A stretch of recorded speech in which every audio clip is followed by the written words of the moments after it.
یعنی motivational speaker آپ کو کہتا ہے کہ میں آپ کو سمجھانے کا، قائل کرنے کا، ایک نشست پہ بیٹھنے کا 5,000 روپیہ لوں گا،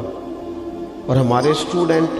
وہ 5,000 روپیہ دے کے اس کے پاس بیٹھتے ہیں تاکہ تھوڑا موٹیویٹ کر دے، لیکن اتنی کتابیں لے کے عالم جمعے والے دن بیٹھا ہے، اتنی کتابیں لے کے، اور وہ کہہ رہا ہے تم سے کوئی مطالبہ نہیں، صرف ذرا جلدی آ جاؤ۔ مسجد میں پنکھے چلا دیے ہیں، آسانی پیدا کر دی ہے، وضو کا انتظام کر دیا ہے، چونکہ میں آپ کو ذمہ داری سے کہتا ہوں کہ کچھ چیزوں کے لیے بندے کا دل اگر اس طرح کھل جائے نا جس طرح ہونا چاہیے۔ میرے اسا فرمایا کرتے تھے خیرات لینی ہو تو صرف پیالہ تو سیدھا کر لے بندہ، اگر پیالہ ہی سیدھا نہیں ہے، ہمارا وہ مزاج نہیں، معذرت کے ساتھ مذہب کے معاملات میں بات سننے کا، پڑھنے کا، غور کرنے کا، اگر وہ مزاج ہو ایک منٹ کے لیے کہیں اور نہ جانا پڑے، کائنات کی ہر نعمت ہمیں دروازہ رسول سے ملے۔ لیکن وہ والہانہ پن، جب میں پڑھتا تھا، اب تو مجھے نہیں پتا، کافی دنوں سے میں نے معلومات نہیں کی، جب میں نے میٹرک کیا تھا تو رزلٹ 31 مارچ کو آتا تھا، تو جو بھی کسی دا آیا 31 مارچ میں، ہاں نہ نہیں کرتے تھے، 31 مارچ کو میٹرک کا رزلٹ آتا تھا، تو جنہوں نے پیپر دیے ہوتے تھے وہ 1 مارچ سے نماز بھی شروع کر لیتے تھے، اور ان کے ابا جی بھی شروع کر لیتے تھے کیونکہ پیپر دیے ہوتے تھے نا۔ تو والد کو جس دن پتہ چلتا تھا نا کہ تیرا بیٹا میٹرک کر گیا ہے، تو جس رشتہ دار کو اس نے کبھی فون نہیں نہ کرنا ہوتا تھا، وہ خوش اتنا ہوتا تھا، ابا اتنا خوش ہوتا تھا کہ وہ فون کرنے کے باجی مبارک ہو میں تہاڈا بھتیجا 10 پاس کر گیا۔ یہ خوشی تھی، خوشی سنبھالی، بعض اوقات جب صحیح معنوں میں خوشی ہو تو پھر وہ سنبھالی، صدقے جاواں واری جاواں یہ اماں ہی کہتی ہے، اور سجدہ بھی اسی کو ہی ہے، لیکن کبھی پتر کا قد باپ کے برابر ہو جائے تو بات ابے سے بھی سنبھالی کوئی نہیں جاتی۔ وہ کہتا ہے اب مجھے خیر ہے میرا بیٹا، وہ الگ بات ہے، اب بیٹا شادی کے 6 ماہ بعد کہ میں نے علیحدہ ہونا ہے، وہ معاملہ الگ ہے، لیکن باپ بڑا راضی ہوتا ہے کہ قد برابر ہو گیا، پڑھ گیا، قابل ہو گیا۔ صحیح کہہ رہا ہوں، یہ والہانہ پن ہوتا ہے، والہانہ پن رشتوں میں ہوتا ہے، رشتوں کی حساسیت بتاتا ہے، نہ سمجھ آئے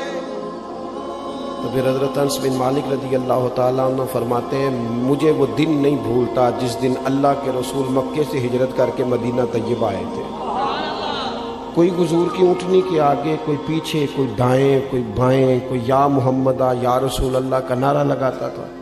بنو نجار بڑا قبیلہ تھا، بڑا، وہ قبیلوں میں اعزاز رکھتا تھا، ان کی بچیاں دف لے کے بیٹھ گئیں، خوشی سنبھالی نہیں جا رہی، وہ ننھی بچیاں جو بیٹھ کر وہاں دف بجاتی تھیں، رسول پاک کی جانب اشارے کر کے گاتی تھیں اور کہتی تھی ہمیں معمولی نہ سمجھنا، ہم ہیں بچیاں نجار کے عالی گھرانے کی، ہمیں خوشی ہے آمنہ کے لال کے تشریف لانے کی۔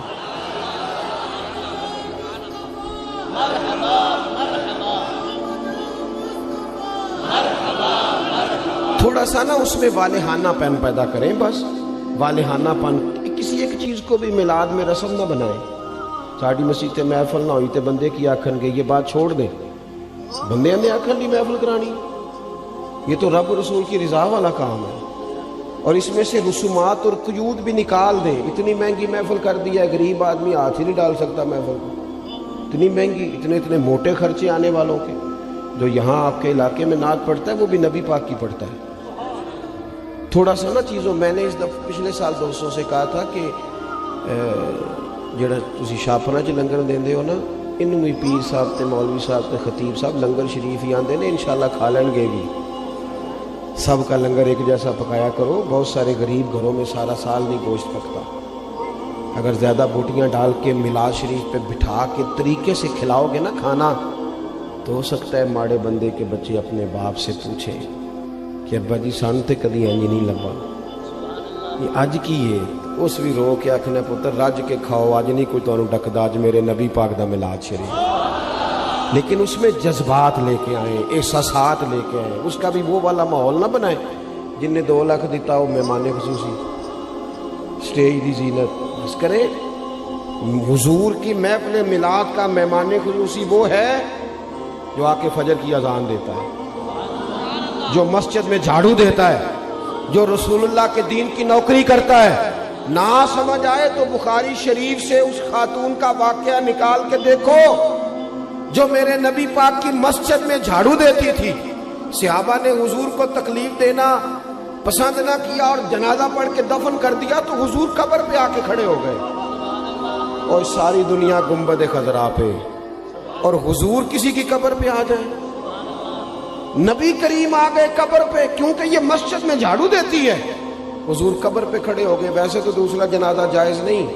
لیکن وارثوں نے نہ پڑھا ہو تو پھر جائز ہوتا ہے، اور حضور تو خود وارث ہے نا ساری امت کے۔ تو نبی پاک نے قبر پہ کھڑے ہو کے فرمایا بناؤ صفے، میں دوبارہ جنازہ پڑھاؤں گا۔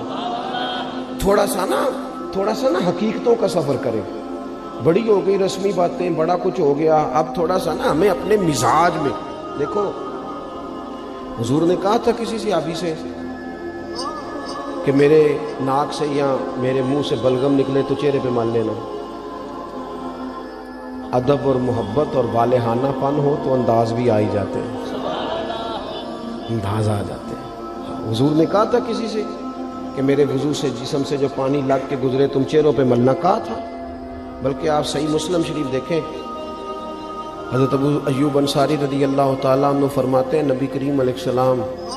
میرے گھر کو حضور نے رونق بخشی، میرے غریب خانے پہ آئے تو میرے گھر کی 2 منزلیں تھیں، نیچے میں رہتا تھا، اوپر کئی دفعہ بچے ہوتے تھے یا خالی ہوتا تھا۔ جب محبوب تشریف لے آئے تو میں نے عرض کی حضور جو آپ پسند کریں، تو فرمایا میں نیچے رہتا ہوں، لوگوں نے آنے جانا ہے، لوگوں کو آسانی ہوگی۔ حضرت ابو ایوب انصاری کہتے ہیں بچے لے کے چھت پہ چلا گیا،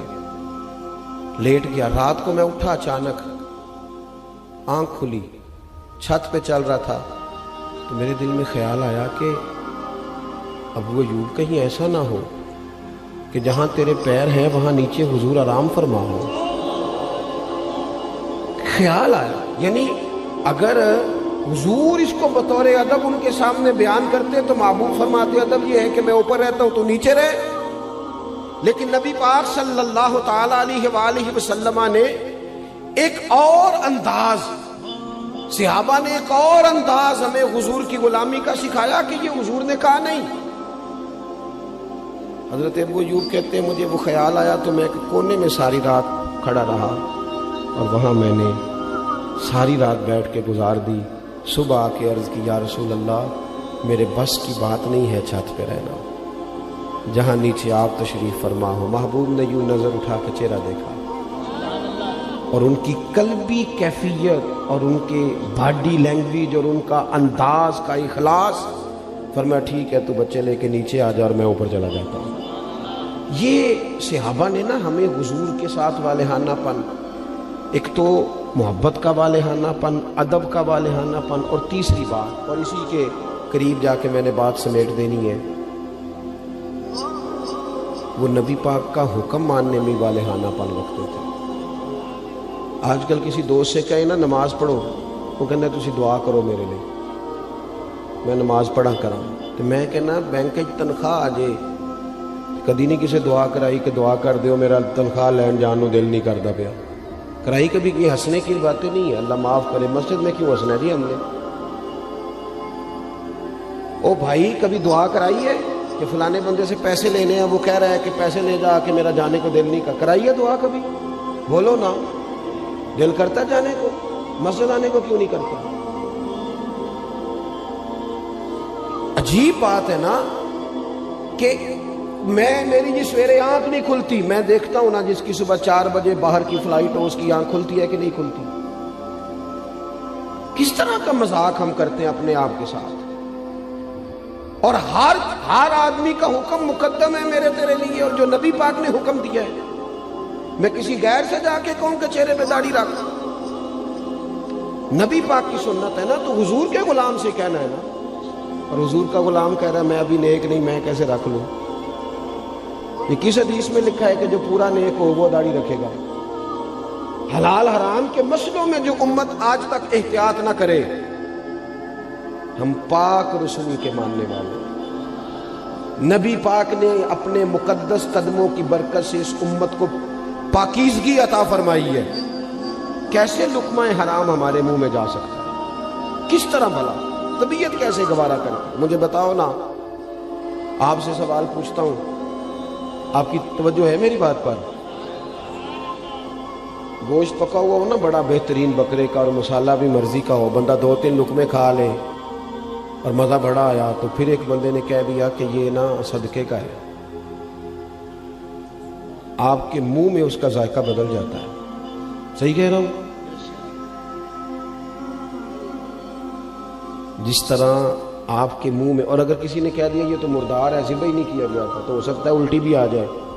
کہہ کر دیں یار یہ ٹھیک نہیں۔ تو میرے بھائی،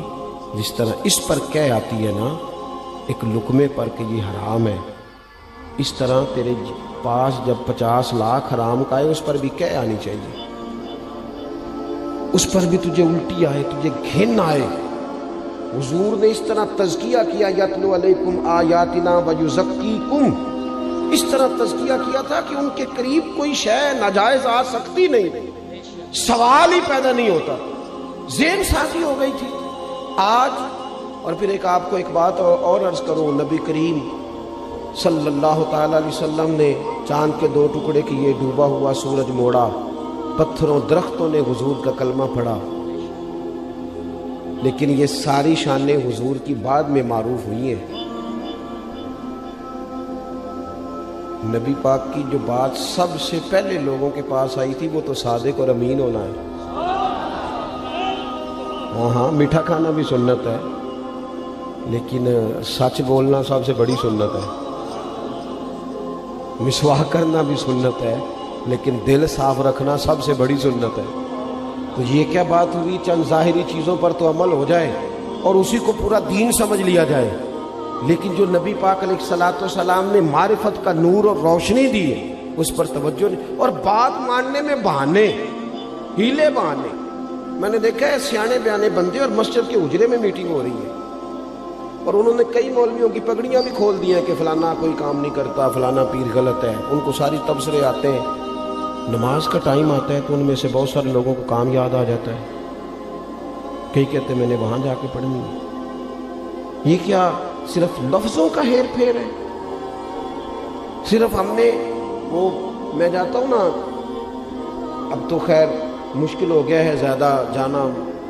ادارے کی مصروفیت بڑھتی جا رہی ہے دن بدن، لیکن میں دیکھتا ہوں کہ 21ویں محفل ہے جی ہماری، بانی محفل بتاتا ہے تو آپ نماز پڑھتے ہیں کہ نہ دعا کرو، 21 مولوی مل کے بھی تجھے نیک نہیں کر سکے۔ میں نے کہا آج کے بعد نہ بتانا کسی کو، وہ کہیں گے کس طرح کے لوگ ہیں، 21 بندے آئے اس کے پاس اور ایک کی بھی بات نہیں سن سکا۔ چیزوں کو اصل پہ لائیں، اصل ہوتی ہے، اور بنیادیں ٹھیک نہ ہو تو پھر آپ عمارتیں کھڑی کریں، کیسے کھڑی ہوں؟